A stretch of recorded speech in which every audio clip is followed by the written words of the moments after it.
जय हिंद, नमस्कार, सत श्री अकाल। स्वागत है आपका श्री गणेश स्टडी प्रैक्टिस में पुनः। तो हम लेकर आए हैं आपके लिए संपूर्ण ज्योग्राफी का क्लास। बीपीएससी शिक्षक के लिए जो है आपका टीआरई 4.0 के लिए बहुत महत्वपूर्ण क्लास है। 6 क्लास का जो है बिहार का SCERT, ठीक है। पूरा ज्योग्राफी आपको कवर अभी करेंगे और पूरा डिटेल से जानेंगे, ठीक है, एक एक लाइन, और जो उसमें महत्वपूर्ण है वही आपको हम बताएंगे, नहीं तो वीडियो बहुत ज़्यादा लंबा हो जाएगा।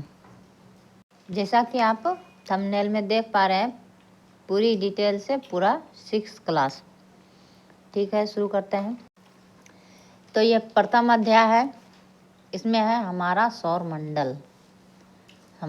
मंडल, और इसमें 9th पेज है। प्रथम अध्याय में कितना पेज है? तो 9th पेज है। यहाँ देखिए 1 से 9th। एक गोविंद नाम का लड़का रहता है, इसमें कहानी दिया गया है। वो छत पर सोता है, तो छत पर सोने के बाद क्या होता है कि तारे टिमटिमाते हुए नजर आते हैं सभी को। तो मन में प्रश्न आया गोविंद को कि पिताजी, तारे टिमटिमाते क्यों हैं? कुछ तारों में कम तो कुछ में ज़्यादा चमक होती है, ऐसा हम सब के साथ भी होता है। तो पिताजी बोले, आसमान में चांद तारों का एक पूरा परिवार होता है, ठीक है। चांद तारों का एक पूरा परिवार होता है। कल हम तारामंडल घूमने जाएंगे। तो वो तारामंडल जाता है घूमने, ठीक है। वो तारामंडल जाता है घूमने, तो सारी बातें उसे समझ में आ जाएगी, उनका पिताजी बोलते हैं इस प्रकार। तो अगले दिन गोविंद पिताजी के साथ तारामंडल के लिए निकल जाता है, ठीक है। उसने तारामंडल में प्रवेश, जैसे ही उसने प्रवेश द्वार पर एक बड़ा सा चित्र देखा, पिताजी ने बताया यह सूर्य एवं उनके परिवार का चित्र है। तारामंडल के बाहर में सौर परिवार का चित्र लगा हुआ था। जिस प्रकार हमारा अपना परिवार है, उसी प्रकार सूर्य परिवार में स्वयं सूर्य, ठीक है, उसी प्रकार सूर्य के परिवार में स्वयं सूर्य, ग्रह, उपग्रह, क्षुद्र ग्रह आदि होते हैं। तो सौर परिवार में कौन कौन से होते हैं? सूर्य होते हैं उनका मुखिया, ठीक है। ग्रह होते हैं, उपग्रह होते हैं, क्षुद्र ग्रह होते हैं, और पिंड भी होते हैं, ठीक है, उल्का पिंड। तो इस प्रकार यह हो गया। कुछ देर बाद तारामंडल में प्रवेश करने लगे। गोविंद भी अपने पिताजी के साथ अंदर गया। तो इस प्रकार सूर्य जो है अपने सौर परिवार का मुखिया होता है। उसके बाद सूर्य की सतह से जो है आग की लपटें उठती है। सूर्य की सतह से आग की लपटें दिखाई देती है, ठीक है। ये दूरबीन से देखने पर इस प्रकार दिखाई देता है। तो यहाँ तक हो गया आपका क्लियर। आगे देखिए, अब जो आग की लपटें होती है, सूर्य से जो निकलता हुआ आग की लपटें, ये तो इस प्रकार के आग के लपटें, ये सौर प्रज्वाल कहा जाता है। क्या कहा जाता है? तो सौर प्रज्वाल। इसे हमारी यही सबसे महत्वपूर्ण बातें हैं। कुछ इसमें 5 से 7 महत्वपूर्ण बातें जो फैक्ट इससे निकलेंगे फर्स्ट चैप्टर से, जो कि आपके लिए बहुत महत्वपूर्ण होगा, आधारशिला बुनियादी स्तर ज्ञान का जो है रखने के लिए। हमारी पृथ्वी से सूर्य कई गुना बड़ा है, ठीक है। हमारी पृथ्वी से सूर्य जो है, सूर्य अगर इतना बड़ा है तो हमारी पृथ्वी उसके सामने इतना बड़ा है। सॉरी, ज़्यादा बड़ा हो गया, इतना बड़ा। तो सूर्य ये हो गया आपका इतना बड़ा, तो ये पृथ्वी हो गया, ये हमारी इतना बड़ा है, ठीक है, जो अंदर में था। तो ग्रहों से परिचय, तो कितना बड़ा, अगर हम सूर्य को क्रिकेट की गेंद माने तो पृथ्वी राई के दाने बराबर, ठीक है, यहाँ दिया गया है। ग्रहों से परिचय, थोड़ी देर ही दूरी पर एक और गोला उभरा। थोड़ी देर बाद और एक गोला उभरा। तो थोड़ी ही देर में एक और गोला उभरा जो कि सूर्य से छोटा था आकार में। गोविंद पिताजी से पूछा, पिताजी ये क्या चमकने लगा? इतने में कुछ और गोले उभरे और सूर्य के चारों ओर चक्कर लगाने लगे। तो गोले छोटे छोटे सूर्य से जो है पिंड जो है सूर्य के चारों ओर चक्कर लगाने लगे। उद्घोषक की आवाज़ गूंजी, ये 8 गोले सौर परिवार के सदस्य हैं। इन्हें ग्रह कहते हैं। इनमें स्वयं प्रकाश नहीं होता। तो ग्रह में क्या होता है? स्वयं प्रकाश नहीं होता। ये सूर्य के प्रकाश से प्रकाशित होते हैं। एक तीर का चिन्ह बारी बारी से सभी ग्रहों पर जाने लगा। उद्घोषक ने उनका नाम बताया, बुध, शुक्र, पृथ्वी, मंगल, बृहस्पति, शनि, अरुण, वरुण। यानी आपका ये हो गया Mars, Venus, Earth, Mercury, Jupiter, Saturn, ये हो गया यूरेनस, नेपच्यून। ठीक है, तो इस प्रकार ये इसका इंग्लिश में नाम हो गया। ठीक है, Venus, Earth, Mercury, Jupiter, Saturn, Uranus, Neptune. तो उनका नाम इस प्रकार बताया। उसके बाद है, तीर जिस गोले को दिखा रहा है वह सूर्य के सबसे नज़दीक बुध ग्रह। सबसे पहले तीर को लाया सूर्य के नज़दीक वाले ग्रह पे, तो उसका नाम बताया बुध ग्रह। ये बुध ग्रह है और सूर्य के पास में है, सबसे नज़दीक में। ठीक है, तीर का निशान एक लाल गोले की ओर इशारा करने लगा। अधिक चमक था, बुध में अधिक चमक था और लाल गोले की ओर निशाना इशारा करने लगा। उद्घोषक ने बताया यह मंगल ग्रह है। उसके बाद मंगल ग्रह की ओर बढ़ा जो कि सूर्य से दूसरा ग्रह है। लाल ग्रह भी कहते हैं मंगल को, इसे लाल ग्रह भी कहते हैं, मंगल को लाल ग्रह। आगे देखिए, ये रहा आपका मंगल, ये बुध हो गया। बुध के बाद आपका ये मंगल ग्रह है और ये दूसरा हो गया ये शुक्र। सूर्य से दूरी के हिसाब से शुक्र दूसरा ग्रह हो गया। फिर मंगल तीसरा हो गया। पृथ्वी आपका जो है मंगल आपका हो जाएगा चौथा, पृथ्वी हो जाएगा तीसरा। बुध, शुक्र, पृथ्वी, मंगल। इसी के बीच में आपका आ जाएगा जो है छल्ला क्षुद्र ग्रह की पेटी, क्षुद्र ग्रह। तो ये मंगल और बृहस्पति के बीच में आपका जुपिटर आ जाएगा। ठीक है, उसके बाद जुपिटर के बाद सैटर्न, सैटर्न के बाद आपका ये रहा यूरेनस, फिर नेपच्यून, लास्ट में आपका नेपच्यून है। तो इस प्रकार है आपका बुध, शुक्र, मंगल, बुध, शुक्र, पृथ्वी, मंगल।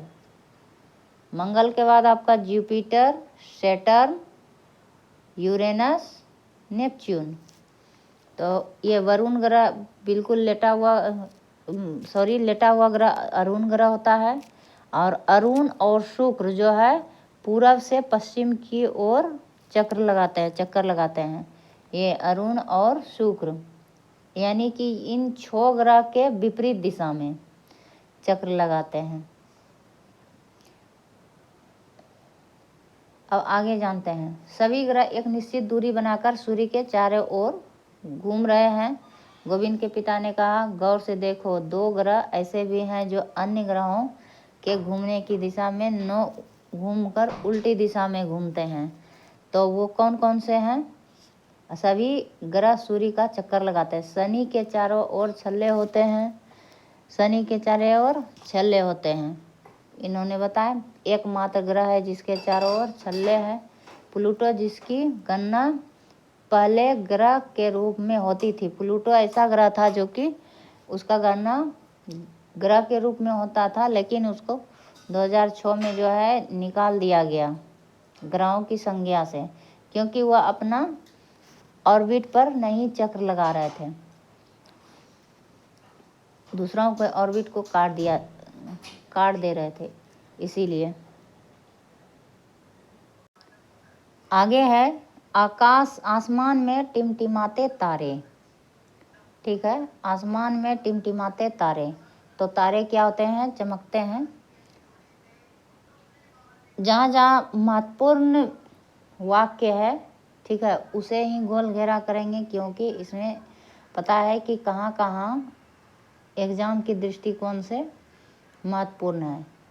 तो ये एक बार इसको जो है 1-2 बार रिवाइंड कर चुके हैं, इसीलिए तो सब पढ़ने की ज़रूरत नहीं है इसमें। जो ज़रूरी है एग्जाम के दृष्टि और व्यू से, तो वही पढ़ने सही रहेगा। क्या है कि सूर्य और ग्रहों के जगह तारे टिमटिमाने लगे। और तारे टिमटिमाते हैं क्योंकि तारों का अपना प्रकाश होता है। ठीक है, यहाँ एक चीज़ हो गया कि तारों का क्या होता है? अपना प्रकाश होता है, तारा में प्रकाश होता है। आगे है इसलिए हमें टिमटिमाते हुए नजर आते हैं। गोविंद अपने प्रश्न का उत्तर मिल चुका था गोविंद को। कुछ तारे तो सूर्य से भी बड़े होते हैं। कुछ तारे क्या होता है? सूर्य से भी बड़ा होता है, क्योंकि वे छोटे इसलिए दिखाई देते हैं क्योंकि वे बहुत दूर दिखाई देते हैं। क्या दिखाई देते हैं? बहुत दूर वे तारे, इसीलिए वे छोटे दिखाई देते हैं। और सूर्य जो है ये नज़दीक होते हैं पृथ्वी से, इसीलिए ये बड़ा दिखाई देता है। परंतु वास्तव में यह पृथ्वी से जो होता है बहुत दूर है तारा। यहाँ लिखा गया बहुत दूर है तारा वास्तव में। ठीक है, इसका प्रकाश हम तक पहुँचने में, सूर्य का प्रकाश हम तक पहुँचने में 8 मिनट लगता है। सूर्य के बाद सबसे नज़दीक तारे का प्रकाश, सूर्य के बाद जो है पृथ्वी का सबसे नज़दीक तारा जो है, सबसे नज़दीक तारा सूर्य के बाद, सूर्य तो पृथ्वी के नज़दीक तारा है ही, सूर्य के बाद जो पृथ्वी के नज़दीक तारा है उसको 4 वर्ष लग जाता है प्रकाश तक पहुंचने में। कितना वर्ष? तो 4 वर्ष लग जाता है उसका प्रकाश पृथ्वी तक पहुंचने में। ये ध्यान देने वाली बातें हैं। अगर ये पूछ लेंगे कि सूर्य के बाद पृथ्वी तक प्रकाश पहुंचने में तारा का कितना समय लगता है, तो 4 वर्ष। ठीक है, आगे देखिए, प्रकाश की गति ज्ञात कर प्रकाश की गति को अगर ज्ञात कर लेंगे तो पृथ्वी और सूर्य के बीच की दूरी को अनुमान लगा सकते हैं। सूर्य और पृथ्वी के सबसे नज़दीकी आकाशीय पिंडों के नाम पता कीजिए। तो सूर्य और पृथ्वी के सबसे नज़दीकी आकाशीय पिंड जो है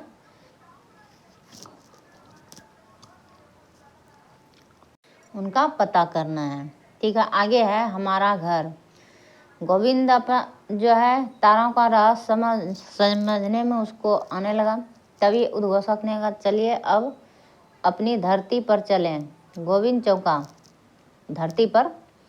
अरे हम धरती पर ही तो हैं। छतरी नुमा आसमान पर गोलाकार आकृति उभरने लगी, उसमें कई रंग के धब्बे दिखने लगे। उद्घोषक ने बताया, यही है हमारी पृथ्वी जिस पर हम रहते हैं। एकमात्र ग्रह है जो कि जहाँ जीवन संभव है, क्योंकि यहाँ जल जीवन के लिए आवश्यक गैसें मौजूद है। ठीक है, जीवन के लिए जो है जल और आवश्यक गैसें जीवन के लिए मौजूद है। अंतरिक्ष से देखने पर पृथ्वी नीली नज़र आती है। अंतरिक्ष से देखने पर क्या है? पृथ्वी नीली नज़र आती है। ये आपका महत्वपूर्ण फैक्ट हो गया। फिर वायुमंडल में प्रकाश की किरणें परावर्तित होती है, जिससे ऐसा इसलिए होता है क्योंकि वायुमंडल में अगर पूछा जाएगा कि आसमान से देखने पर पृथ्वी नीली क्यों दिखाई देती है, तो वायुमंडल में प्रकाश की किरणें परावर्तित होती है। ठीक है, जल का भाग 71% है, वह जल पर प्रकाश की किरणें पड़ती है और वही किरणें जो है परावर्तित होकर वहाँ समुद्र की सतह से नीले रंग का परावर्तन सर्वाधिक होता है। समुद्र की सतह से नीले रंग का क्या होता है, परावर्तन अधिक होता है, इसलिए पृथ्वी जो है नीला दिखाई देता है। ठीक है, 71% जो है भूभाग, ठीक है, पृथ्वी जल से घिरा हुआ है और 29% स्थल का है।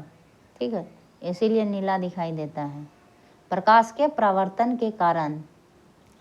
ये फैक्ट याद रखना है, प्रकाश के परावर्तन के कारण ये प्रकाश के परावर्तन अधिक होता है। ठीक है, नीला दिखाई देता है। आइए चलते हैं अब उपग्रहों की सैर।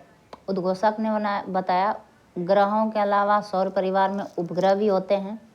ठीक है, ग्रह उपग्रह गोलाकार छत पर सभी ग्रह उभर आए। 8 ग्रह जो होते हैं, 8 ग्रह उभर आए और आवाज़ गूंजी, यही है चांद। पृथ्वी के चारों ओर चक्कर लगा रहा था एक पिंड, जो चंद्रमा को एक पिंड भी कहा जाता है, पिंड। और उपग्रह यानी चंद्रमा, पृथ्वी का एकमात्र उपग्रह चंद्रमा है, पृथ्वी का एकमात्र उपग्रह है। ठीक है, चांद जो कि पृथ्वी का चक्कर लगाता है। ग्रह का चक्कर कौन लगाता है, तो उपग्रह। सूर्य का देखिए,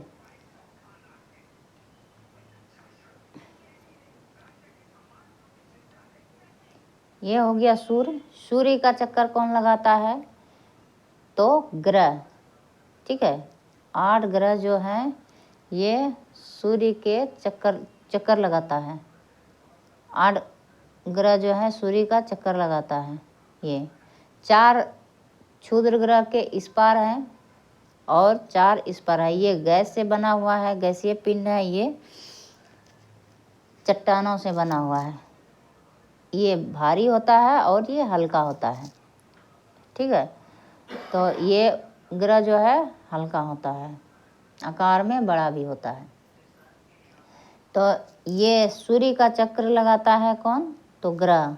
ग्रह का चक्र कौन लगाता है, तो ग्रह का जो चक्र लगाता है, ये ग्रह का चक्र, इसका चक्र लगाता है उपग्रह। ठीक है, ये उपग्रह इसका चक्र लगाता है। ये ग्रह हो गया आपका, इसका चक्र लगाएगा उपग्रह। और ये हो गया। और सूर्य किसका चक्र लगाता है, तो पूरे आकाशगंगा का। ठीक है, चंद्रमा पृथ्वी के बहुत नज़दीक होने के कारण, आगे चलते हैं, बहुत नज़दीक होने के कारण इतना बड़ा दिखाई देता है। तो सबसे नज़दीक जो है पृथ्वी के आसपास जो भी है, तो सबसे नज़दीक चंद्रमा है। ठीक है, पृथ्वी का एकमात्र उपग्रह है। चंद्रमा का प्रकाश पृथ्वी पर लगभग कितना देर में पहुंचता है, तो चंद्रमा का प्रकाश लगभग 1.25 सेकेंड में पहुंचता है। ठीक है, 1.25 सेकेंड में पृथ्वी पर पहुंचता है। 1 मिनट 25 सेकेंड, यानी कि तो 1 मिनट और 1 मिनट का 4 भाग कर दीजिए। ठीक है, 1.25 सेकेंड हो जाएगा आपका, 15 हो गया आपका।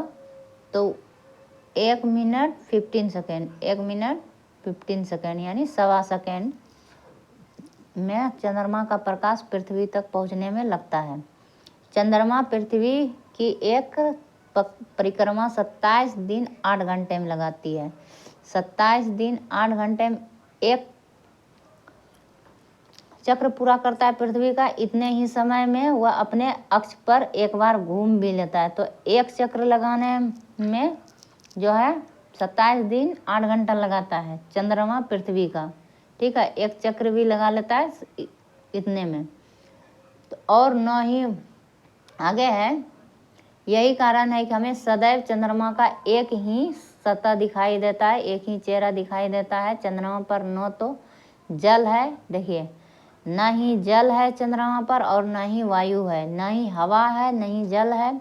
यह दिन में बहुत अधिक गर्म होता है। चंद्रमा क्या होता है, दिन में बहुत अधिक गर्म होता है। जिस प्रकार बुध जो है दिन में बहुत अधिक गर्म होता है और रात में ठंडा। उसी प्रकार रात में ठंडा होता है, ठंड होता है और दिन में गर्म होता है। उसी प्रकार चंद्रमा दिन में गर्म होता है और रात में ठंड होता है अधिक। और धरातल कैसा है चंद्रमा का, तो उबड़ खाबड़ है, उबड़ खाबड़ है। इस पर मिट्टी भी नहीं है, इस पर मिट्टी नहीं है चंद्रमा पर। सभी उपग्रह अपने ग्रहों के चारों ओर घूमते हैं। कुछ ग्रहों के तो कई कई उपग्रह हैं, कुछ ग्रह का कई उपग्रह हैं, बहुत सारे। ठीक है, जैसे कि आपका इसमें दिया गया है, एनसीईआरटी में दिया गया है आपका बृहस्पति का, इसमें दिया गया है SCERT है, ये SCERT। ठीक है, तो इसमें 63 दिया गया है और शनि के 62 उपग्रह हैं। लेकिन NCERT के अनुसार आपका बृहस्पति का जो है 53 ग्रह दिया गया है। कितना, तो 53 ग्रह दिया गया है और शनि का भी 53 दिया गया है। ठीक है, ये 53 ग्रह जो है ऐसे 146 ग्रह है इसका। ठीक है, 146 बृहस्पति का, ये इसमें डाउट है, 146 चंद्रमा का है, सॉरी शनि का।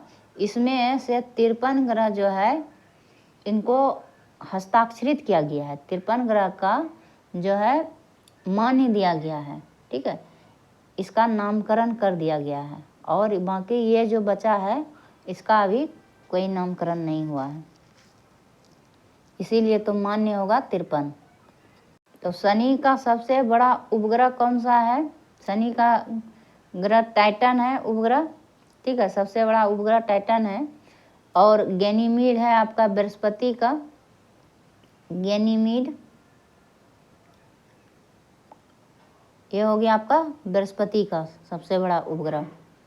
और इसमें उपग्रह में अपना कोई प्रकाश नहीं होता है, ये भी सूर्य के प्रकाश से चमकते हैं। आगे ये सब दादी के साथ कहानी की बातें कही गई है। ठीक है, आगे देखिए, ये पृथ्वी का मानचित्र हो और इसमें ज़्यादा कुछ नहीं है समझने लायक। ठीक है, ये चंद्रमा द्वारा पृथ्वी पर परिक्रमा, तो इसको देख लीजिए आप, ये पृथ्वी है और पृथ्वी का परिक्रमा कर रहे हैं चंद्रमा। ठीक है, ये चंद्रमा है, यहाँ दिया गया है। आगे जानते हैं महत्वपूर्ण बातें। सौर परिवार में तारों, ग्रहों, उपग्रहों के अतिरिक्त बहुत सारे छोटे छोटे पिंड भी सूर्य का चक्कर लगाते हैं। ठीक है, इन्हें क्षुद्र ग्रह कहा जाता है। तो बहुत सारे ग्रह जो है सूर्य के आसपास जो चक्कर लगाते हैं, सूर्य के आसपास, उसे क्षुद्र ग्रह कहते हैं। ठीक है, छोटे छोटे पिंड इसके बीच में जो लगाते हैं चक्र, और यहाँ भी है, इससे भी टूटा हुआ रहता है, इससे भी, ये भी, सब ग्रह से टूटा हुआ जो है इसके चारों ओर चक्कर लगाता है, सूर्य के चारों ओर। तो ये इसको क्या कहेंगे? क्षुद्र ग्रह कहेंगे। ठीक है, क्षुद्र ग्रह कहा जाता है। ये मंगल एवं बृहस्पति की कक्षाओं के बीच होते हैं। ठीक है, खगोलविदों का मानना है कि ये ग्रह के ही टूटे हुए, देखिए खगोलविदों के ग्रह के ही टूटे हुए भाग हैं। ये क्षुद्र ग्रह जो है ग्रह के टूटे हुए, ग्रहों से टूटकर ही ये क्षुद्र ग्रह बना है। ठीक है, और जो आकाश में इधर उधर घूमते रहते हैं, सबसे बड़ा क्षुद्र ग्रह सीरस है। तो यहाँ महत्वपूर्ण बात हो गया कि सबसे बड़ा क्षुद्र ग्रह कौन है, तो सीरस है, सीरस। आगे है ग्रहों की परिक्रमा अवधि एवं ग्रहों की संख्या का विवरण। आगे देखिए, परिक्रमा अवधि क्या है। ग्रहों का नाम, पहला है बुध। बुध 58.6 दिन में अपने अक्ष पर घूरता है। इसका घूर्णन गति जो है, घूर्णन गति अपने अक्ष पर 58 दिन 6 घंटे में घूमता है बुध अपने अक्ष पर। और 87 दिन, लगभग 88 दिन इसको मानेंगे, 88 दिन में सूर्य का एक चक्र लगाता है, सूर्य के चारों ओर घूमता है। और इसका कोई उपग्रह नहीं है। शुक्र 243 दिन में अपने ग्रह पे बहुत धीरे धीरे शुक्र घूमता है, ठीक है, बहुत धीमा ग्रह है शुक्र, और ये अपने अक्ष पे 243 दिन में घूमता है, और 224 दिन में ही अपने अक्ष पे 243 दिन में घूमता है, और उससे तेजी से 224 दिन में यह सूर्य का एक चक्कर पूरा कर लेता है। इसका भी कोई उपग्रह नहीं है, ठीक है, इसका और इसका कोई उपग्रह नहीं है। अब पृथ्वी जो है चक्र लगाता है 23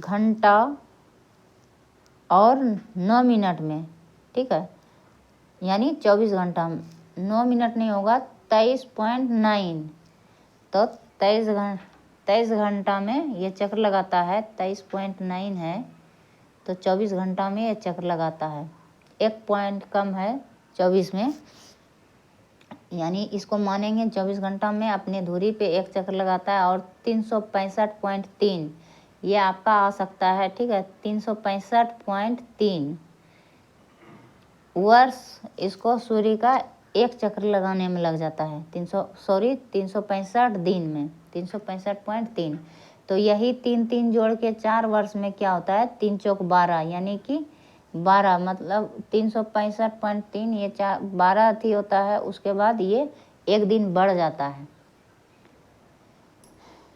जो कि 66 दिन हो जाता है लीप ईयर में। आगे देखिए, और इसका एक उपग्रह है चंद्रमा। मंगल 24.6 घंटा में अपना चक्र पे एक बार घूम लेता है अपने अक्ष पे, और सूर्य का 687 दिन, यानी कि सूर्य से डबल लगभग लग जाता है, ठीक है, तो 687 दिन में ये सूर्य का एक चक्र लगाता है। और मंगल का 2 उपग्रह है, फोबोस और डीमोस। तो मंगल का कौन सा 2 उपग्रह है, फोबोस और डीमोस, फोबोस और डीमोस, मोस और डिवोस होगा या डिमोस, ठीक है। बृहस्पति 9.9 घंटा में बहुत तेजी से, बृहस्पति जो है सबसे तेजी से घूमने को लग रहा है, 9.9 घंटा में ये जो है अपने अक्ष में घूम लेता है, और 11 साल लगाता है सूर्य का परिक्रमा लगाने में, 11.86 वर्ष, और इसका 63 SCRT के अनुसार इसका उपग्रह है। आगे देखिए, शनि 10.3 घंटा अपने धुरी पे घूमता है, उसके बाद 29.46 वर्ष लगता है इसको सूर्य का परिक्रमा करने में, यानी 29 साल, ठीक है, एक आइडिया, 29 साल में ये सूर्य का एक परिक्रमा करता है। और उसके बाद इसका भी 62 उपग्रह है, यानी SCRT के अनुसार इसका और इसका जो है 53 है, ठीक है, NCERT के अनुसार इसमें दिया है 62, ऑप्शन में जो आएगा उसे लगा देना। उसके बाद है यूरेनस जो है 16.2 घंटा में जो है 16 घंटा, यानी मानेंगे 16 घंटा में एक चक्र लगाता है, अपनी धुरी पे घूम लेता है, और 84 वर्ष लगता है इसको सूर्य का चक्र लगाने में। 84 साल में ये सूर्य का एक चक्र लगा लेता है, 84 साल, ठीक है, 1-2 साल नहीं, 84 साल। और ये 27 इसका उपग्रह है, यूरेनस का 27 उपग्रह है। नेपच्यून का जैसे आप देखेंगे तो ये 18.5 घंटा में घूमता है, यानी 18 घंटा में अपनी धुरी पे घूम लेता है, और 164 वर्ष, सबसे ज़्यादा किसको लगता है तो 164 साल लगता है ये नेपच्यून को घूमने, वरुण को 64 वर्ष, और 18 घंटा में अपनी धुरी पे घूम लेता है। उसी प्रकार 16 घंटा में अपनी धुरी पे घूम लेता है अरुण, और 84 साल में सूर्य का परिक्रमा लगाता है, 84 साल में सूर्य का परिक्रमा लगाता है अरुण, और 16 घंटा में अपनी धुरी पे घूम लेता है। ये हो गया अरुण। और ये हो गया वरुण, ठीक है। 18 घंटा में अपनी दूरी पे घूम लेता है और 164 वर्ष लगाता है घूमने में। ये दोनों का याद रखना है। थोड़ा बहुत अगर शनि का रखना है तो शनि के बारे में, छल्ला के बारे में आएगा और इसके उपग्रह के बारे में ज़्यादा, ठीक है। 11 वर्ष ये सब लगा लेता है, 29 वर्ष शनि लगाता है। 29 वर्ष शनि लगाता है, 11 वर्ष आपका बृहस्पति लगाता है। इस प्रकार इसको याद करना है। 11 वर्ष कौन लगाता है तो बृहस्पति लगाता है घूमने में, सूर्य का चक्र लगाने में। और अपनी धुरी पे घूमता है कितना में, तो अपनी धुरी पे ये 9 घंटा में घूम लेता है, ठीक है। 9 घंटा में, ओनली 9 घंटा। सबसे कम टाइम कौन लेता है अपनी धुरी पे अपनी धुरी पर अपने अक्ष पर घूमने में, तो बृहस्पति, ठीक है। 9 घंटा में अपनी धुरी पे घूम लेता है, 9 घंटा, ओनली 9 घंटा। और कोई है 24 घंटा पृथ्वी हो गया, ठीक है। और 24 घंटा 24 घंटा मंगल, 24 घंटा में पृथ्वी भी अपने अक्ष पे घूम लेता है। अब आगे के बारे में जानते हैं। हाल के अनुसंधान एवं खोजों के उपरांत प्लूटो को ग्रहों की सूची से निकाल दिया गया है। कभी कभी आकाश से टूटकर गिरते हुए तारे दिखाई देते हैं।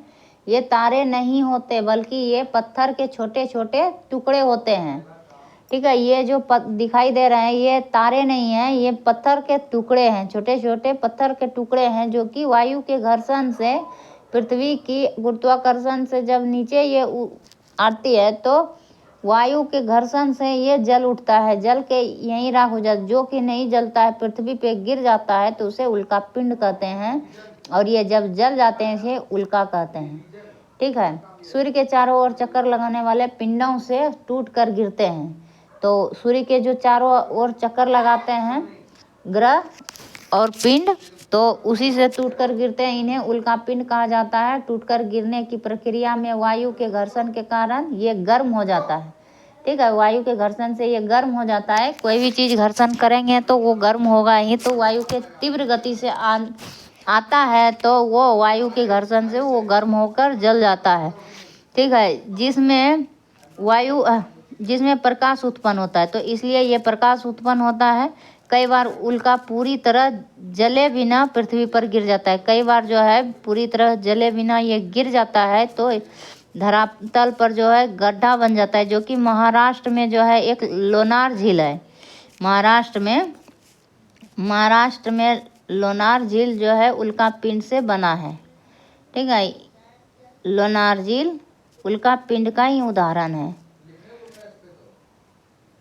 आगे देखिए, और यहाँ एक आएगा कि उल्का पिंड किस स्तर में, यानी कि किस परत में जो है, वायुमंडल की कौन सी परत में वो जो है उल्का पिंड जलता है। तो कौन से परत में जो है उल्का पिंड जलता है ये आएगा, तो आप बताइएगा मध्य मंडल में, ठीक है। थर्मोस्फेयर में, मध्य मंडल या मेजोस्फेयर में ये जल जाता है, ठीक है। मेजोस्फेयर, मध्य मंडल यानी मेजोस्फेयर में उल्का पिंड। आगे देखिए, ध्रुव तारा या एक स्थिर तारा है। क्या है? एक स्थिर तारा है, ये कहीं जाता आता नहीं है, यह स्थिर, सभी तारा जो है अपने जगह पे डिगा हुआ है। उत्तरी गोलार्ध में पृथ्वी के उत्तरी अक्ष पर अवस्थित है। ध्रुव तारा उत्तरी गोलार्ध में है।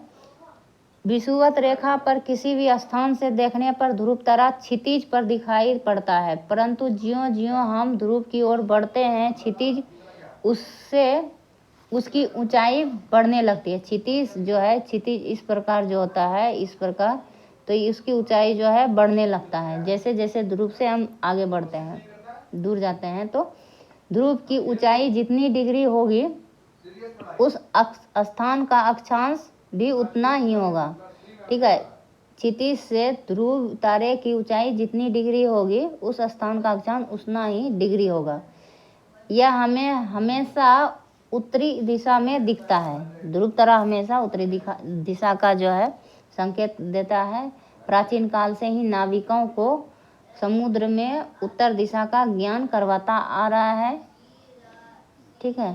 तारों के कई अगर खो जाएंगे तो अगर दिख लग जाएगा तो फिर उत्तरी दिशा को देख के तारे को रात में दिन को तो सूर्य को देख के आप अथी कर सकते हैं, दिशा का ज्ञान कर सकते हैं, और रात में ध्रुव तारा को देखकर उत्तरी दिशा का ज्ञान कर सकते हैं। तारों के कई विशेष समूह हैं। जब पृथ्वी की परिक्रमा करती है जब पृथ्वी सूर्य की परिक्रमा करती है तो सूर्य विभिन्न तारा समूहों के बीच नजर आता है।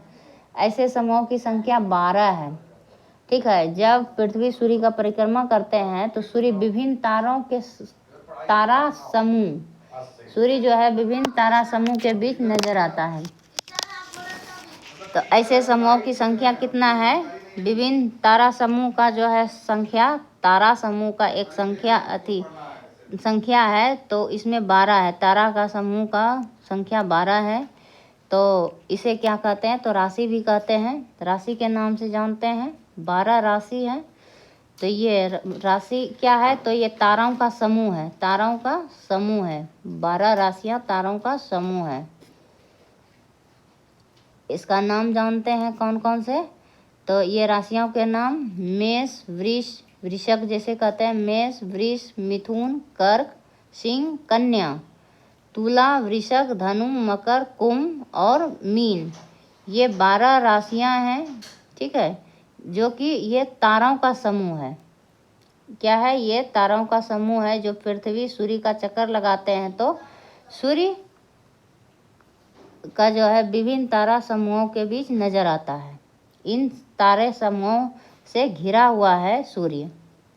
12 तारों से घिरा हुआ है सूर्य, जो पृथ्वी चक्कर लगाता है सूर्य का, तब ये नजर आता है। पृथ्वी के चारों ओर विभिन्न तारों का समुदाय है, और पृथ्वी के चारों ओर भी विभिन्न तारों का समुदाय है जिनकी संख्या 27 है। और पृथ्वी के चारों ओर जो है तारों का समूह है, जो कि इसकी तारों का संख्या कितना है? 27 है। ये भी 27 है। चांद को पृथ्वी की परिक्रमा करने के दौरान किसी न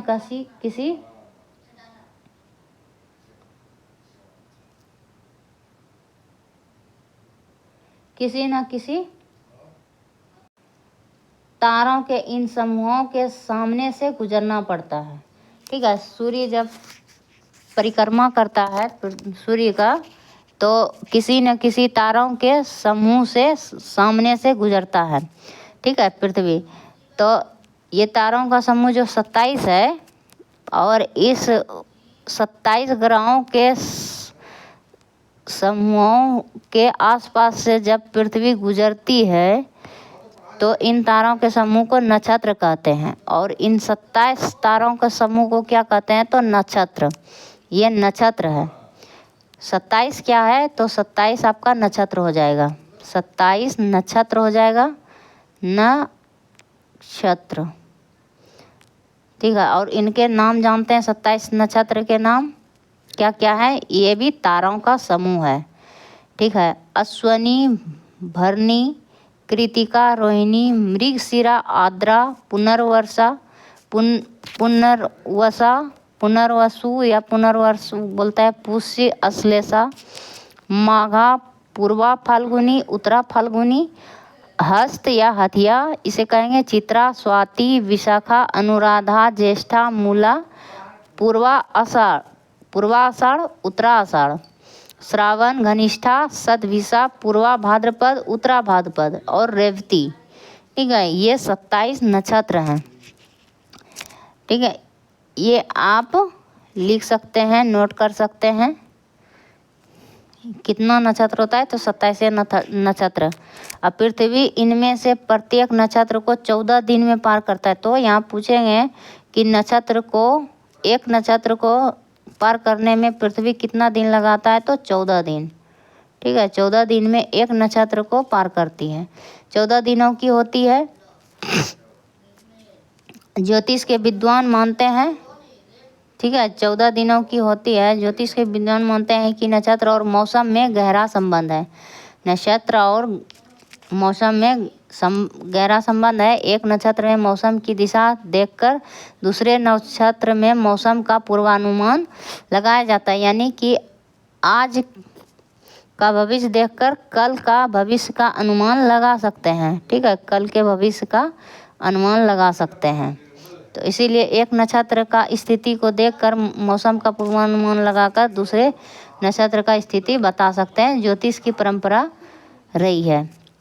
आज गोविंद ब्रह्मांड की विशालता रहस्यों से पता चल गया है। रहस्यों का पता चल गया गोविंद को, नई नई जानकारी मिली है। इस प्रकार गोविंद नई जानकारी लेके घर लौट गए। आगे जानते हैं आकाशगंगा तारों की नदी के बारे में। इसके अलावा ब्रह्मांड में अनेक आकाशगंगा भी है। गोविंद ने पूछा है ये आकाशगंगा क्या है पिताजी? तो आकाशगंगा के बारे में जानते हैं। आकाशगंगा कहें या तारों की नदी। खुले आकाश में कहीं कहीं रास्ते की तरह दूर असंख्य तारों की फैली चौड़ी सफ़ेद चमकदार पट्टी होती है। ठीक है, ये जितना भी है तारों की नदियां हैं। आकाशगंगा क्या है? तारों की नदियां हैं। बहुत असंख्य तारे जो है फैले हुए हैं। ठीक है, असंख्य तारे फैले हुए हैं आकाशगंगा में। इसकी कोई संख्या नहीं है। ठीक है, लाखों करोड़ों तारे फैले हुए हैं। ठीक है, तो आगे सफ़ेद ये प्रकाश इसमें है, इसलिए ये सफ़ेद चमकदार पट्टी की तरह दिखाई देता है। इसकी कल्पना आकाश में प्रकाश की एक बहती नदी की तरह की गई है। इसे ही आकाशगंगा कहते हैं। सप्तर्षि तारों का समूह। अब देखिए सप्तर्षि तारों के नाम क्या क्या है। एक आकाशगंगा तारों का समूह सप्तर्षि भी है। और जब उत्तर दिशा में 7 तारों का एक समूह नजर आएगा जिसे सप्तर्षि के नाम से जाना जाता है। ठीक है, उत्तर दिशा में 7 तारों का जो नज़र आता है, 7 तारा रात में जब देखने के बाद 7 तारों का समूह को सप्तर्षि कहते हैं। सप्तर्षि यानी 7 ऋषि। भारतीय विद्वानों ने इनका नामकरण ऋषियों के नाम पर किया है। ऋतु पुलक, पहला ऋतु ऋतु पुलस्य। ठीक है, ऋतु पुलस्य, ऋतु पुल, दूसरा तीसरा पुलस्य, अत्रि, चौथा क्या हो गया आपका? अत्रि। और पांचवा हो गया आपका वशिष्ठ, अंगिरा हो गया छठा, और सातवां हो गया मरीचि। ये 7 ऋषि हैं। यूनानी ग्रंथों में इसको क्या कहते हैं? Alpha, beta, gamma, delta. Epsilon एक नाम याद रखना, उसके बाद एटा, जेटा। ये यूनानी ग्रंथ में कहा गया है।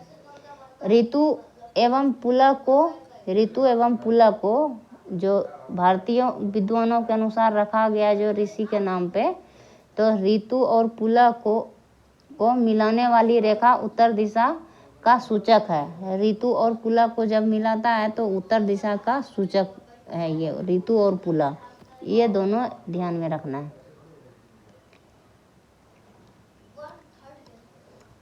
ये देखिए सप्तर्षि,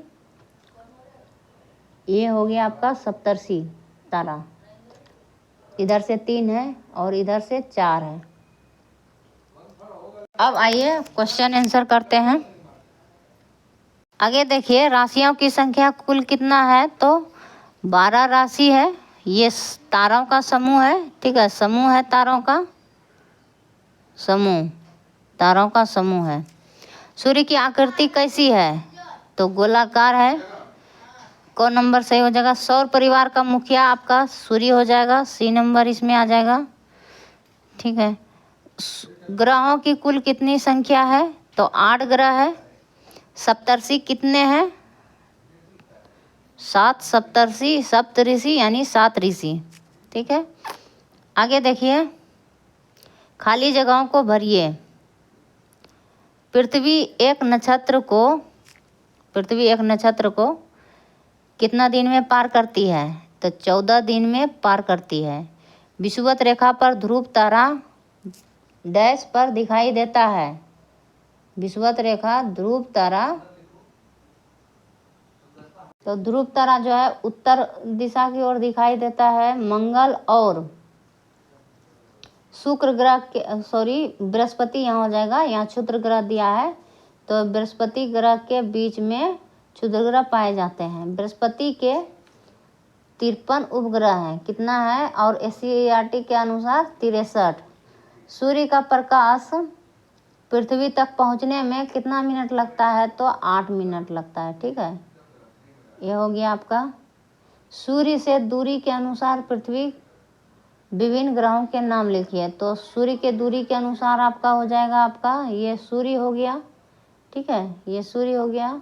सूर्य के बाद ये बुध हो गया, ये बुध हो गया। फिर ये हो गया आपका शुक्र हो गया, ये शुक्र हो गया।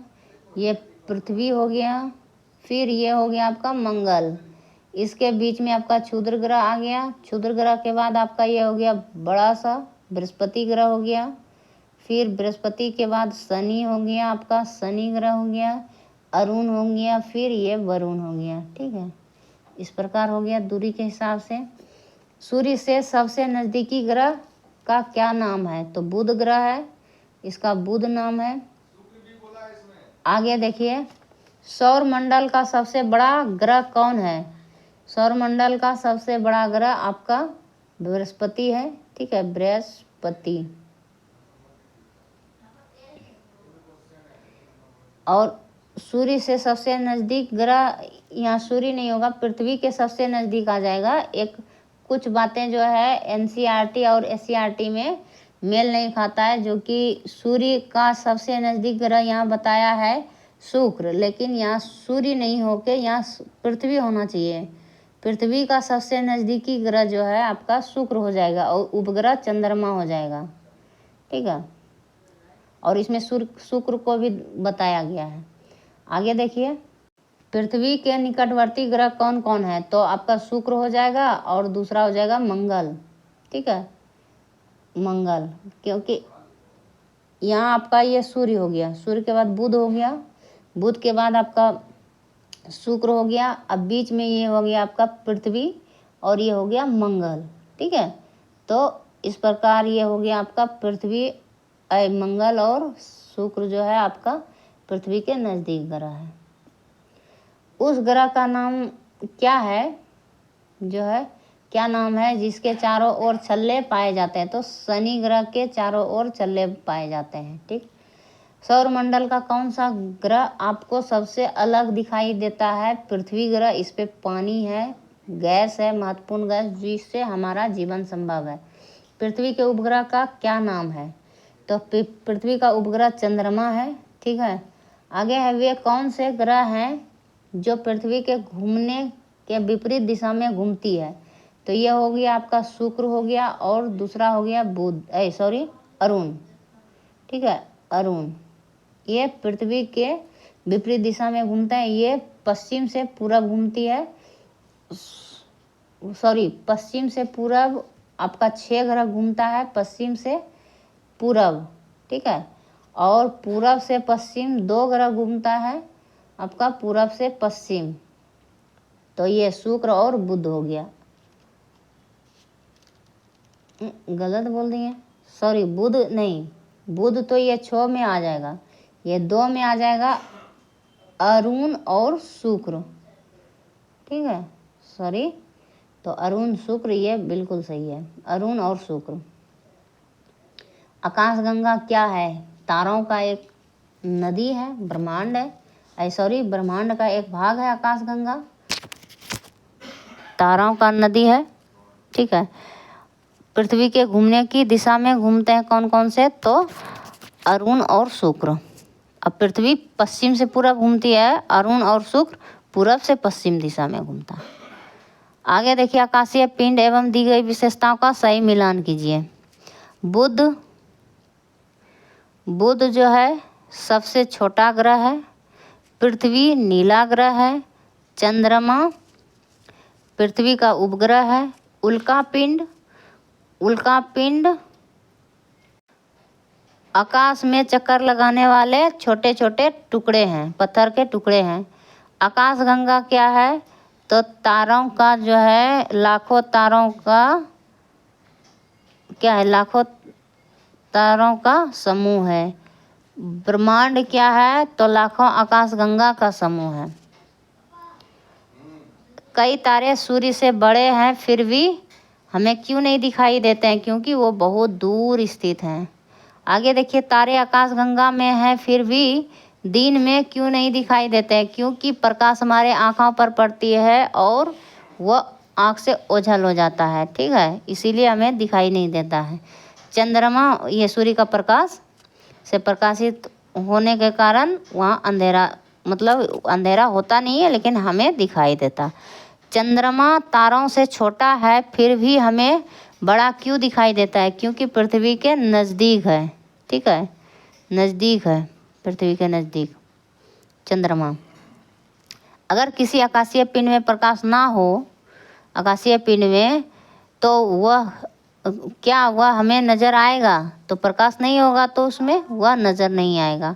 अपने उत्तर के पक्ष में तर्क दीजिए, ठीक है। ये हो गया आपका पूरा एससीईआरटी पहला चैप्टर समाप्त। अब दूसरा चैप्टर शुरू करते हैं। अब आइए चैप्टर 2 में पृथ्वी एवं उसकी गतियों के बारे में जानते हैं। दिन और रात कैसे होता है? तो दिन रात जो है आपका घूर्णन गति, पृथ्वी की घूर्णन गति के कारण होता है, घूर्णन गति, ठीक है, ये ध्यान रखना है। ये अपनी धुरी पर जब पृथ्वी अपने अक्ष पर एक चक्कर जब लगा लेता है तो इसको घूर्णन गति कहेंगे। जब ये सूर्य के चारों ओर जब पृथ्वी सूर्य के चारों ओर जब चक्कर लगाएगी पृथ्वी तो ये हो जाएगा आपका परिक्रमण गति, ठीक है, ये परिक्रमण गति होगा। और ये जब अपने अक्ष पे घूम लेगा तो ये हो गया घूर्णन गति। तो इसी के कारण जो है जब ये पृथ्वी अपने अक्ष पर घूमेगी, जैसे इधर से इधर आएगा तो यहाँ दिन, धीरे धीरे ये सूर्य का प्रकाश इस पर पड़ेगा तो यहाँ दिन दिखाई देगा और इधर रात दिखाई देगा पीछे में, ठीक है। और तो घूर्णन गति के कारण आपका दिन रात होता है। और पृथ्वी का ये एक चक्कर जो लगाएगा इससे क्या होगा? इधर आएगा तो मौसम में परिवर्तन, जहाँ यहाँ आएगा यहाँ आएगा, जिस प्रकार पृथ्वी सूर्य से नज़दीक आते जाएगा तो गर्मी बढ़ेगी, गर्मी आएगा और अपसौर का स्थिति हो जाएगा, ठीक है। और सूर्य से दूरी कम होगा पृथ्वी का तो ये उपसौर की स्थिति बन जाएगा। इस प्रकार अपसौर उपसौर का स्थिति 4 बार बनता है, ठीक है। 2 बार अपसौर की स्थिति बनती है और 2 बार उपसौर की स्थिति। तो इसी प्रकार जो है आपका चक्र लगाता है, फिर चक्र लगाते लगाते कभी गर्मी कभी ठंडी, तो इस प्रकार जो है मौसम में परिवर्तन होता है। आपका सूर्य का परिक्रमण गति के कारण पृथ्वी का चक्कर लगाता है, ठीक है। सूर्य के परिक्रमण गति के कारण पृथ्वी के परिक्रमण सूर्य का चक्कर लगाने का कारण इसको कहेंगे परिक्रमण गति, परिक्रमण। और अपने अक्ष पर घूरेगा तो इसे कहेंगे घूर्णन गति, अपने अक्ष पर जब घूरेगा तो इसे कहेंगे घूर्णन गति, ठीक है। आशा करते हैं कि थोड़ा सा कॉन्सेप्ट क्लियर हो गया होगा। आगे देखिए, ये सब कुछ भी नहीं है, इसको पढ़ने से कोई फ़ायदा नहीं है। आगे देखिए, ये शीला है, उसका भाई है राजीव, उसमें बातचीत चल रहा है, ठीक है। शीला तुम प्रकाश में जाओ, गोल घूम जाओ, शीला वैसा ही किया, ठीक है। ये सब अपने ड्रेस प्रकाश में दिखाई देने लगी। आगे देखिए, पृथ्वी का घूमना। अब ये राजीव बता रहा है, शीला अपनी बहन को, ठीक है, राजीव बता रहा है, शीला जिस प्रकार अभी तुम प्रकाश के सामने गोल घूमी, घूमने से तुम्हारी ड्रेस के जिस हिस्से पर प्रकाश पड़ा उससे ड्रेस का भाग दिखाई देने लगा, ठीक है। घूमने से जो है जिस हिस्से पे प्रकाश पड़ा, एक टॉर्च लेके उस पर प्रकाश दिया तो उसके सामने वाले भाग पे जो है प्रकाश पड़ेगा जिस हिस्से पे, तो उधर दिन दिखाई देगा। ठीक उसी प्रकार पृथ्वी भी घूमती है और उसके जिस हिस्से पर सूर्य का प्रकाश पड़ता है वह हिस्सा हमें दिखाई पड़ता है, वहाँ दिन होता है। और जहाँ प्रकाश नहीं पड़ता दिखाई पड़ता है वहाँ जो है रात होती है। पृथ्वी को इस तरह का एक चक्र पूरी करने में 24 घंटा लगता है। तो इस तरह एक चक्र, जैसे हम घूमेंगे तो हो सकता है 2-3 सेकंड लगेगा, आराम से धीरे धीरे घूमें, लेकिन पृथ्वी बहुत तेज़ी से घूमती है, तो जब 2-3 सेकंड लगेगा, उसी प्रकार पृथ्वी को कितना घंटा लगता है? 24 घंटा। 23 घंटा 9 मिनट दिया हुआ है, ठीक है। तो 24 घंटा एक अनुमान है, तो अपने दूरी पे घूम लेता है 24 घंटा में, उसे घूर्णन गति कहेंगे। इसी गति के कारण दिन और रात होती है। ये हो गया। अब आगे अब ग्लोब पे जाते हैं। ग्लोब के उत्तर एवं दक्षिणी ध्रुव को ग्लोब पर दिखाते हैं। उसका भाई जो राजीव है, शिला को और दक्षिण ध्रुव को ग्लोब पर दिखाते हुए बताते हैं कि उत्तरी ध्रुव को दक्षिणी ध्रुव से मिलाने वाली काल्पनिक रेखा को अक्ष कहते हैं, ठीक है। उत्तरी ध्रुव को दक्षिणी ध्रुव, यहाँ गलत बात है, ये पृथ्वी है ग्लोब। उत्तरी ध्रुव को दक्षिणी ध्रुव को मिलाने वाली काल्पनिक रेखा को अक्ष नहीं कहते हैं, देशांतर कहते हैं। देश को जो है, देशों के अंतर को ये नापता है। ये हो गया काल्पनिक रेखा। ये भी हो गया आपका अक्ष, अक्षांश जो है ये हो गया, तो इसे जो है अक्ष कहेंगे। इसे पूरब से पश्चिम, ये अक्ष, ये उत्तर हो गया, ठीक है। पूरब से पश्चिम मिलाने वाली रेखा को अक्ष कहेंगे और इसे देशांतर कहेंगे, उत्तर से दक्षिण। तो एससीईआरटी में कुछ बातें जो है गलत है, कोई बात नहीं, वो समझ में आ जाता है जहाँ गलती है। पृथ्वी अपने अक्ष पर घूम रही है, लेकिन पृथ्वी पर ग्लोब की तरह उत्तरी ध्रुव से दक्षिणी ध्रुव को मिलाने वाली कोई छड़ी या रेखा नहीं है, ठीक है, वास्तव में नहीं है, लेकिन उसको जो है अक्ष पे काल्पनिक रेखा खींचा गया। यह एक काल्पनिक रेखा है। ग्लोब को दिखाते हुए उन्होंने बताया, ग्लोब पृथ्वी का नमूना है, इसलिए ग्लोब अपने अक्ष पर सीधी नहीं खड़ी रख कर एक ओर झुकी हुई है। ये एक ओर झुकी हुई है, और कितना, पृथ्वी जो है अपने अक्ष पर 23.5 डिग्री झुकी हुई है। 23.5 डिग्री अपने अक्ष पर 23.5 डिग्री झुकी हुई है। तो ये है आपका खेलें ग्लोब का खेल। वो प्रकाश दे के ग्लोब पर और टॉर्च की रोशनी मारने के लिए कहता है, ठीक है। टॉर्च की रोशनी दीजिए, और जिस और टॉर्च की रोशनी यहाँ पड़ेगा ग्लोब पे, तो इधर जो है आपका प्रकाश होगा और इधर अंधेरा होगा। इधर के महाद्वीप में रात होगी, इधर के महाद्वीपों में दिन होगी, ठीक है। यही समझाने के लिए इसमें कहा गया है, ठीक है। टॉर्च का प्रयोग करने के लिए, उजाला अंधेरा जो है करने के लिए कहा गया है। आगे देखिए, करके देखिए। इसमें अध्यापक की सहायता से पश्चिम से पूरब की ओर घुमाया जाता है, और पश्चिम से ग्लोब को पश्चिम से पूरब घुमाना है, इधर से इधर, ठीक है, क्योंकि पश्चिम से पूरब की ओर हमारी पृथ्वी घूमती है, ठीक है। उसके बाद बता रहे हैं कि कौन कौन से देश हैं जो कि छाया में पड़ेंगे। टॉर्च ले लीजिएगा, एक टॉर्च लेके इसकी रोशनी को ग्लोब पर जो है मारिएगा, और पश्चिम से पूरब इसको घुमाइएगा। जिस देश पर इसकी छाया पड़ेगा, इधर अंधेरा हो जाएगा, जिस पर प्रकाश पड़ेगा उधर उजाला। अभी वही बात इसमें कही गई है, ठीक है। पूर्ण अंधेरा, अंशतः अंधेरा, जहाँ मतलब कम अंधेरा है, जहाँ ज़्यादा अंधेरा है, पूरी तरह से अंधेरा है, ठीक है। जहाँ प्रकाश है, पूरा प्रकाश है, जहाँ अंशतः प्रकाश है, वो सभी क्षेत्र को आप ग्लोब लेके उस पर अंकित कर दीजिएगा, तो पता चल जाएगा किस देश में अधिक मतलब हमेशा दिन रात मतलब होता है और कहाँ नहीं होता है। यहाँ आगे जो है घूर्णन गति के साथ क्या है, दूसरे भाग में हमेशा रात होगी, हमेशा ठंड पड़ेगा। इसमें से ये सब कोई ज़रूरी वाला बात नहीं है, लेकिन यहाँ है घूर्णन गति के साथ ही पृथ्वी की परिभ्रमण गति भी जुड़ी हुई है। घूर्णन गति के साथ ही परिभ्रमण गति जुड़ा हुआ है, इस कारण ऋतु परिवर्तन नहीं हो पाएगा। हाँ, तो यहाँ क्या कहता है राजीव, जरा सोचो, अगर पृथ्वी घूर्णन नहीं करे तो क्या होगा? तो एक भाग में हमेशा दिन होगा, ठीक है, एक भाग में हमेशा दिन होगा और दूसरे भाग में हमेशा रात होगा। तो इसीलिए जो है ऋतु परिवर्तन नहीं हो पाएगा, ठीक है। परिभ्रमण करने के बाद भी ऋतु जो है परिवर्तन नहीं होगा अगर घूर्णन गति नहीं होगा। तो परिभ्रमण मतलब हुआ, परिभ्रमण गति क्या है?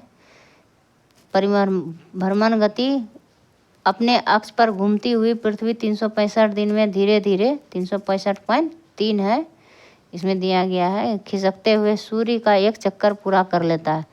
पृथ्वी इस वार्षिक गति को ही पृथ्वी की इस वार्षिक गति को परिभ्रमण गति कहते हैं।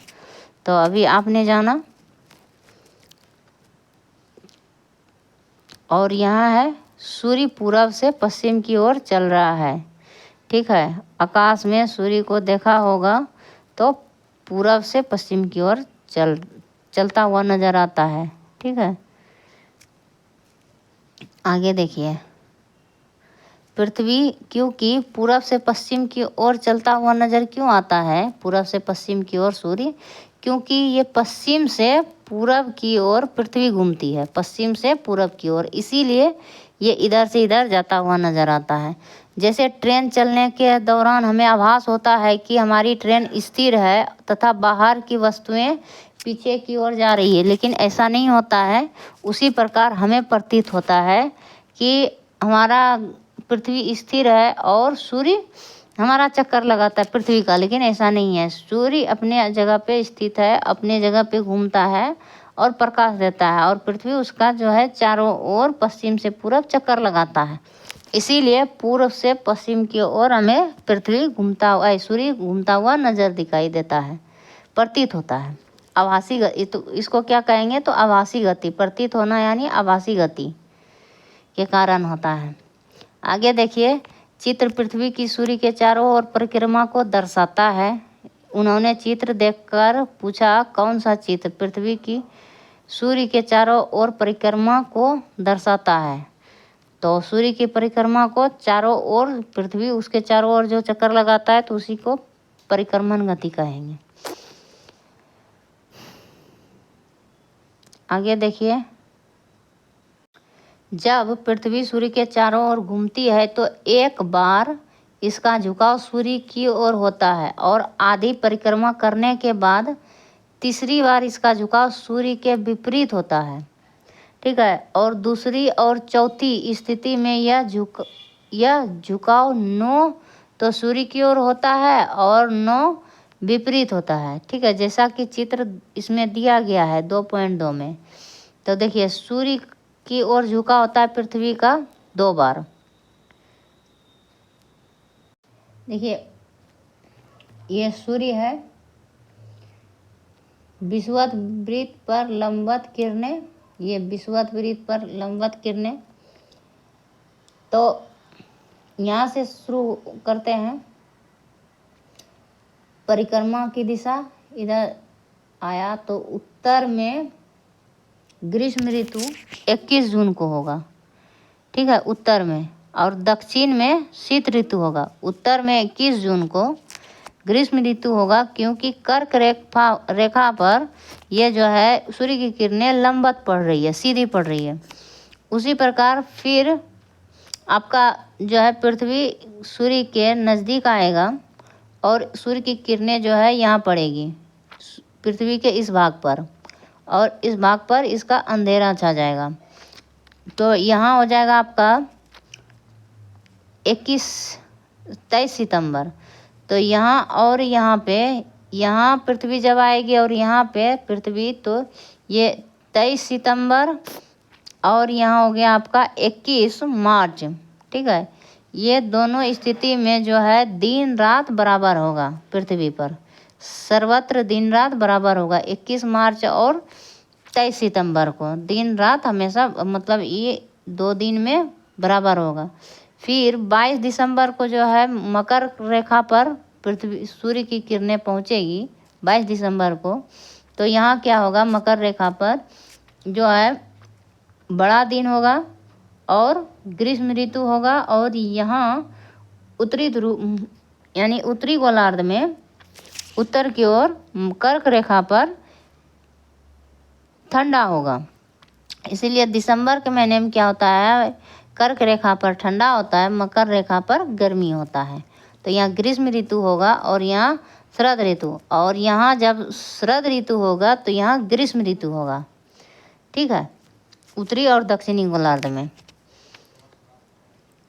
अब देखिए पृथ्वी की सूर्य परिक्रमा, यह हो गया। अब जब पृथ्वी सूर्य की ओर झुकी हुई है तो देखकर बताओ पृथ्वी का कौन सा गोलार्ध सूर्य के सामने है, यह बताया। तो ये देखिए सूर्य के सामने ये गोलार्ध है और ये झुकी रहने के बाद जानते हैं एक बात कि SCERT में जो है बहुत सारी जो है खामियां मिल रहा है पढ़ने के बाद SCERT में, और यही बात जो है NCERT में बिल्कुल कहीं भी देखने को नज़र नहीं मिलता है गलती NCERT में। तो मेरा मानना है कि SCERT जो है बिहार दर्शन सिर्फ पढ़ना चाहिए। ठीक है, SCERT का बिहार दर्शन जो है उसे पढ़ना चाहिए। बिहार दर्शन बिहार से जो संबंधित है, लास्ट का 2 या 3 चैप्टर रहता है, और कुछ कुछ फैक्ट बीच में जो दिया रहता है बिहार से संबंधित उसी को पढ़ना चाहिए, पूरा नहीं पढ़ना चाहिए। और जैसे सौर मंडल हो गया, ये पृथ्वी की गतियाँ हो गया, ये सब जो है ये चैप्टर का जो अभी नाम है, ये सब पृथ्वी और उसकी गतियाँ, ये सारी NCERT से पढ़ना चाहिए। ठीक है, तो एक भी कॉन्सेप्ट जो है गलती नहीं मिलेगा NCERT में। और इसमें जो है कुछ बातें जो है अपडेट किया हुआ नहीं है, NCERT में जो है अपडेट चीज़ दिया हुआ रहता है।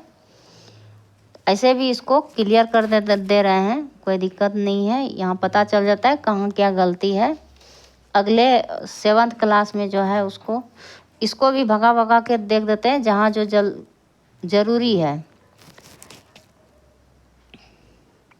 देखिए आगे क्या है, उत्तरी ध्रुव पर सूर्य का प्रकाश लगातार 6 महीने पड़ता है। 6 महीने लगातार दिन होता है। ठीक है, जहाँ सूर्य का प्रकाश 6 महीने पर वहाँ दिन होगा उत्तरी ध्रुव पर। उसी समय ठीक दक्षिणी ध्रुव में अंधेरा होगा, 6 महीना का रात होगा। ठीक है, जब वहाँ 6 महीना का दिन होगा तब उत्तरी ध्रुव में 6 महीना का रात होगा। तो उसका दोनों का उल्टा है, एक दूसरे का विपरीत संबंध है उत्तरी और दक्षिणी गोलार्ध में, उत्तरी और दक्षिणी ध्रुव में। और जून और दिसंबर की स्थिति में क्या होता है, दिन रात होता है पृथ्वी पर। हमारे पृथ्वी पर जो है दिन और रात होता है, और परिभ्रमण गति के कारण मौसम भी बदलता है। तो यहाँ क्या होता है, जून के महीने में दिन जो है बड़ा होता है हमारा पृथ्वी पर उत्तरी गोलार्ध में, क्योंकि कर्क रेखा पर हमारा देश स्थित है, कर्क रेखा उत्तरी गोलार्ध में। ठीक है, तो यहाँ ग्रीष्म ऋतु होगा, और दक्षिणी गोलार्ध में जून में जो है ठंडा होगा, ठंड का मौसम शीत ऋतु होगा। देखिए जून के मैदान में, इसीलिए उत्तरी गोलार्ध में सूर्य का प्रकाश पड़ने के कारण जो है जून में खूब गर्मी पड़ती है। इसी समय दक्षिणी गोलार्ध में सूर्य की किरणें तिरछी पड़ती है। तो सूर्य की किरणें तिरछी पड़ने के कारण दक्षिणी गोलार्ध में जो है ताप कम मिलता है। यहाँ से आपका महत्वपूर्ण फैक्ट है, 22 दिसंबर अर्थात 22 दिसंबर और 21 जून के 6 माह बाद पृथ्वी सूर्य की आधी परिक्रमा करने के बाद सूर्य के दूसरी ओर पहुँच जाती है। 22 दिसंबर अर्थात 21 जून के 6 माह बाद, 21 जून का 6 महीना बाद 22 दिसंबर को सूर्य आधी परिक्रमा करने के बाद दूसरी ओर पहुंच जाती है। इस समय पृथ्वी का झुकाव सूर्य के विपरीत होता है।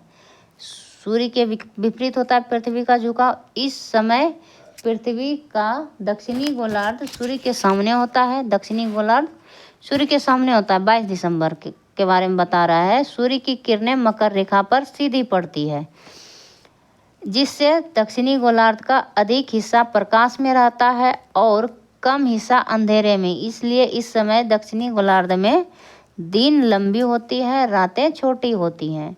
साथ ही इस गोलार्ध में अधिक तापमान होता है 22 दिसंबर को, और गर्मी की ऋतु होती है। 22 दिसंबर के बारे में बता रहे हैं, ठीक है। इसके विपरीत उसी समय उत्तरी गोलार्ध में, उसी समय 21 जून को उत्तरी गोलार्ध में सूर्य की किरणें तिरछी पड़ेगी। ये देखिए, ये सूर्य है, ये ग्लोब है,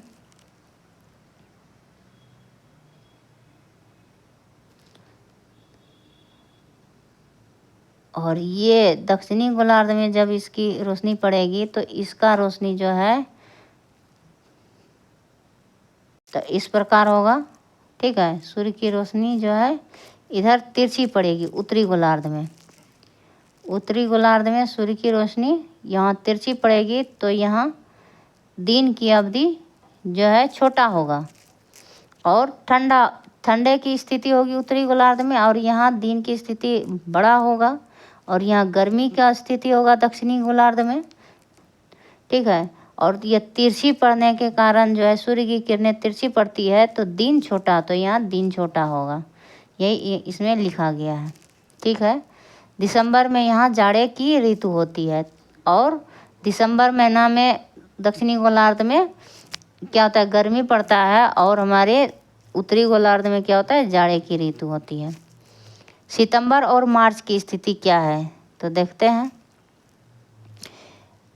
सितंबर और मार्च की स्थिति 21 मार्च और 23 सितंबर, ये ध्यान रखना है, 21 मार्च और 23 सितंबर की स्थिति। इस दिन पृथ्वी का झुकाव न तो सूर्य की ओर होता है और ना ही उसके विपरीत होता है, तो पूरा सूर्य के सामने होता है पृथ्वी का झुकाव।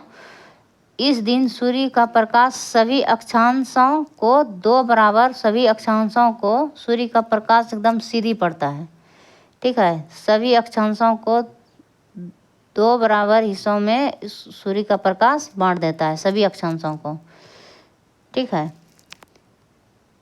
इस प्रकार पड़ता है, तो दो बराबर भागों में जो है अक्षांश रेखाओं को दो बराबर भागों में काटता है, इसलिए दिन और रात की अवधि बराबर होती है।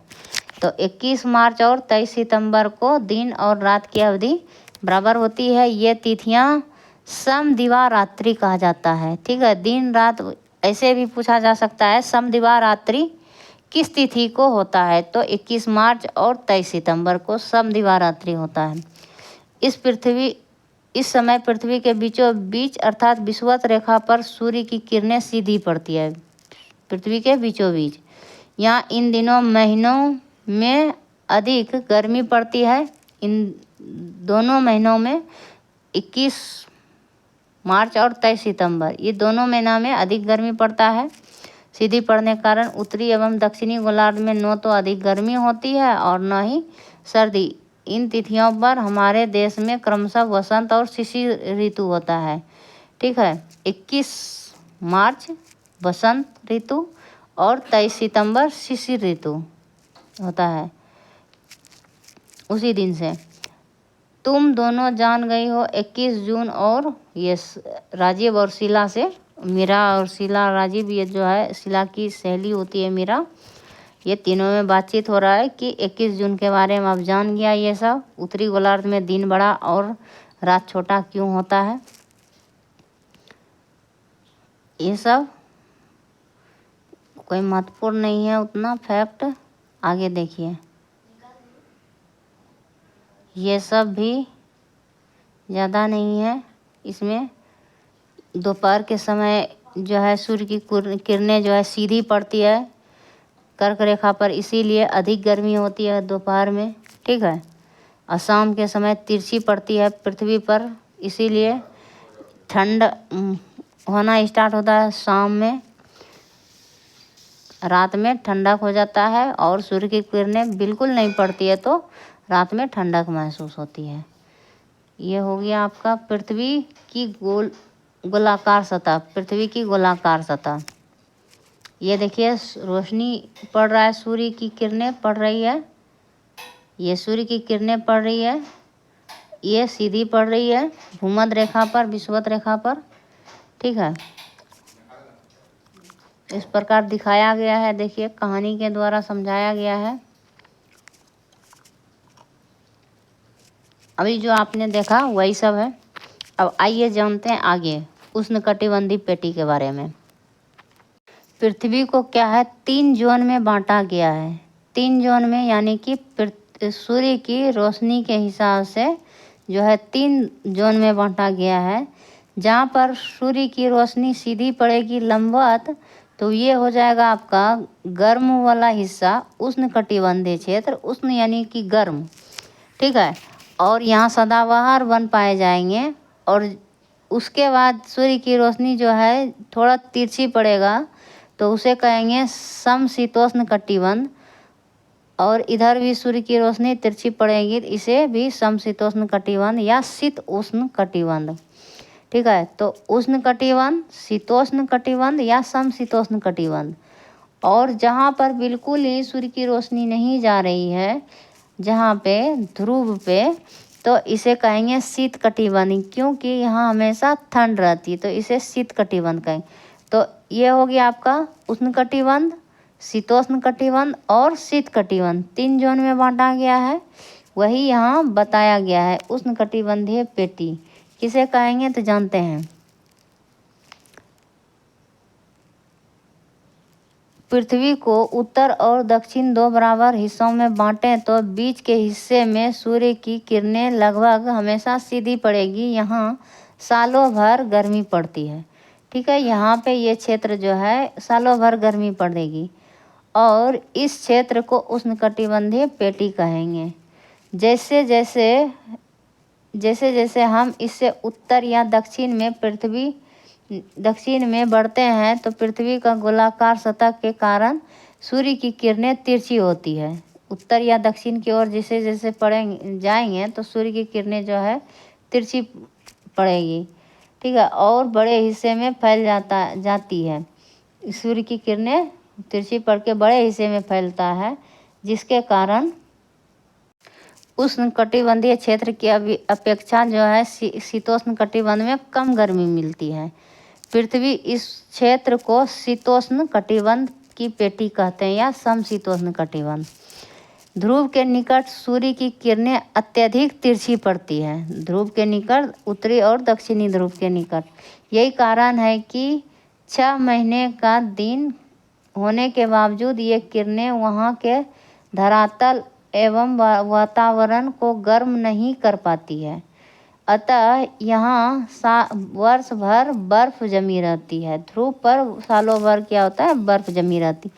इस क्षेत्र को शीत कटिबंध कहते हैं, शीत कटिबंध की पेटी, ठीक है। ये हो गया आपका पूरा। अब क्वेश्चन आंसर में जाते हैं। तो समदिवारात्रि कब कब होता है, तो 21 मार्च और 23 सितंबर को, ठीक है। सबसे बड़ा दिन कब होता है, तो हम अपनी पृथ्वी के अनुसार यानी कि उत्तरी गोलार्ध के अनुसार यहाँ पूछ रहा है, ठीक है। इसमें दिया गया नहीं है उत्तरी या दक्षिणी गोलार्ध, तो ये हम मारेंगे 21 जून। कर्क रेखा पर 21 जून को सबसे बड़ा दिन होता है, ठीक है। ना कि 25 दिसंबर को बड़ा दिन मनाता वो दीजिएगा, ना कि दक्षिणी गोलार्ध वाला दीजिएगा, क्योंकि हम दक्षिणी गोलार्ध में नहीं रहते हैं, ठीक है। पृथ्वी अपने अक्ष पर झुकी होती है, तो इसका ये हो गया आंसर, इसका ये हो गया आंसर। और पृथ्वी अपने अक्ष पर 23.5 डिग्री झुकी होती है, इसका ये हो गया। आगे देखिए, शीतोष्ण कटिबंध में बहुत गर्मी पड़ती है, बहुत वर्षा होती है, कम गर्मी पड़ती है, अधिक ठंड एवं कम गर्मी पड़ती है। तो आपका ये हो जाएगा अधिक ठंड और कम गर्मी पड़ती है, ठीक है। आगे है, जहाँ सालों भर गर्मी पड़ती है वह क्षेत्र कहलाता है उष्णकटिबंध कहलाएगा, ठीक है। उष्णकटिबंध विषुवत रेखा के 23 डिग्री उत्तर और 23 डिग्री नीचे, ठीक है। और 66 डिग्री ये नहीं बताए ना, ये हो गया, ये 0 डिग्री हो गया, भूमध्य रेखा हो गया, ये 23 डिग्री हो गया उत्तर, ये 23 डिग्री 23.5 डिग्री उत्तर, ये 23 डिग्री हो गया दक्षिण 23.5 डिग्री जो भी है।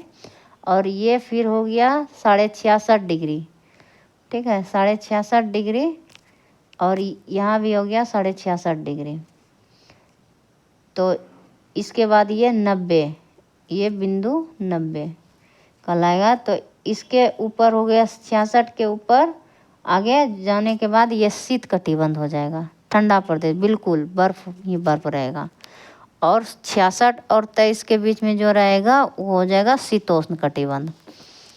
तो यहाँ क्या बोल रहा है, सॉरी, सालों भर जहाँ गर्मी पड़ेगी तो उष्ण कटिबंध हो गया। पृथ्वी आकार में चंद्रमा से क्या है, तो बड़ी है, बड़ी है। आगे है चांद पर पहुंचने वाले पहले व्यक्ति थे। तो चांद पर पहुंचने वाले पहले व्यक्ति थे नील आर्मस्ट्रांग। ठीक है। तो एक बात और यह है कि चांद पर कौन कौन सी गैसें पाई जाती है, तो आप कमेंट बॉक्स में कमेंट कीजिए। ठीक है, चांद पे कौन कौन सी गैसें पाई जाती है। आगे देखिए, और आगे बताइए चांद पर कौन सी 2 गैसें नहीं पाई जाती है। ठीक है, आगे देखिए, उत्तरी ध्रुव को दक्षिणी ध्रुव को मिलाने वाली काल्पनिक रेखा को क्या कहते हैं, तो देशांतर रेखा कहेंगे। उत्तरी और दक्षिणी ध्रुव को मिलाने वाली काल्पनिक रेखा को। पृथ्वी की इसमें दिया है अक्षांश। ठीक है, इसमें दिया है अक्षांश रेखा। एनसीईआरटी, पृथ्वी की डैश गति के कारण दिन रात होता है, तो घूर्णन गति के कारण दिन रात होता है। तो चंद्रमा पर कौन सी गैस नहीं होती है, तो नाइट्रोजन और ऑक्सीजन नहीं होता है। ठीक है, नाइट्रोजन और ऑक्सीजन।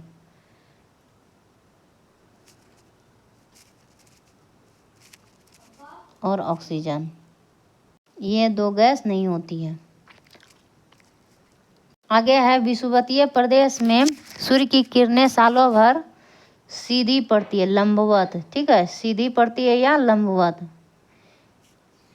पृथ्वी डैश से डैश की ओर घूमती है, तो पृथ्वी पश्चिम से पूर्व की ओर घूमती है। ठीक है, ध्रुवों पर 6 महीने लगातार दिन और रात क्यों होते हैं, क्योंकि सूर्य की किरणें वहां तक नहीं जा पाती है। दैनिक गति और वार्षिक गति में क्या अंतर है, दैनिक गति घूर्णन के कारण होता है, वार्षिक गति परिक्रमण के कारण होता है, परिभ्रमण के कारण। ठीक है, दोनों एक ही है। अक्ष किसे कहते हैं, तो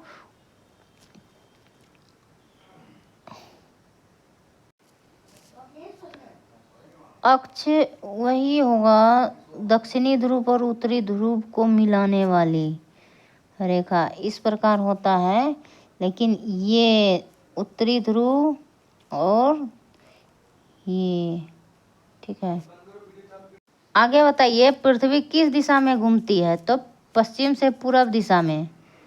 कम गर्मी पड़ती है क्यों, पृथ्वी के किस भाग में सबसे कम गर्मी पड़ती है, तो ध्रुव पर सबसे कम गर्मी पड़ती है, क्योंकि सूर्य का प्रकाश वहां तक जाने में समर्थ नहीं है, नहीं पहुंच पाती है। आगे ये देखिए, सूर्य के प्रकाश की स्थिति क्या स्थिति होती है, पृथ्वी पर कितने कटिबंध हैं, तो 3 कटिबंध हैं। ठीक है, उष्ण कटिबंध में अधिक गर्मी पड़ती है, सदाबहार वन पाए जाते हैं। शीतोष्ण कटिबंध में जो है झाड़ीदार वाला होता है, कांटेवार वन पाया जाता है, वहाँ कम गर्मी पड़ता है, अधिक ठंडा होता है। और शीत कटिबंध जहाँ की ठंडा ही ठंडा होता है, बर्फ ही बर्फ। ये हो गया विषुवत रेखा किन किन 2 देशों से होकर गुजरती है, विषुवत रेखा किन किन देशों से होकर गुजरती है। तो आपका विषुवत रेखा जो है बीचों बीच जो पृथ्वी को 2 बराबर भागों में विभाजित करती है, उत्तर और दक्षिण को, उत्तरी और दक्षिणी गोलार्ध को अलग करती है। तो ये विषुवत रेखा जो है आपका दक्षिणी अमेरिका से गुजरेगी, फिर अफ्रीका से और ये एशिया से। तो एशिया के देश हो जाएगा आपका इंडोनेशिया। ठीक है, इंडोनेशिया, फिर इधर मालदीव हो जाएगा भारत के नीचे। उसके बाद इधर सोमालिया, कुछ कुछ देश है, लगभग ये 13 देश जो है विषुवत रेखा से होकर गुजरता है। 13 या 11 ऐसे कुछ है, पूरा याद नहीं है। तो 3 है आपका उत्तरी अमेरिका में, 3 देश है उत्तरी अमेरिका में,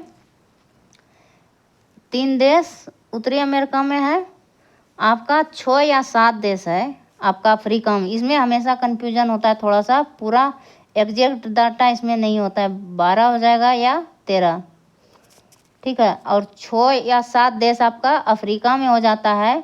इसमें जैसे कंगो गणराज्य आ जाता है, सोमालिया आ जाता है, और गिनी वाला तट होता है, गिनी की खाड़ी से होके गुजरता है। यहीं पे गिनी की खाड़ी में ही देशांतर और अक्षा जो है भूमध्य रेखा, और ये दोनों एक दूसरे को काटता है, ठीक है। सॉरी, देशांतर 0 डिग्री देशांतर, और ये भूमध्य रेखा एक दूसरे को काटता है। 0 डिग्री अक्षांश भी कह सकते हैं इसको। और 3 देश आपका हो जाता है एशिया का, मालदीव, इंडोनेशिया, और एक देश है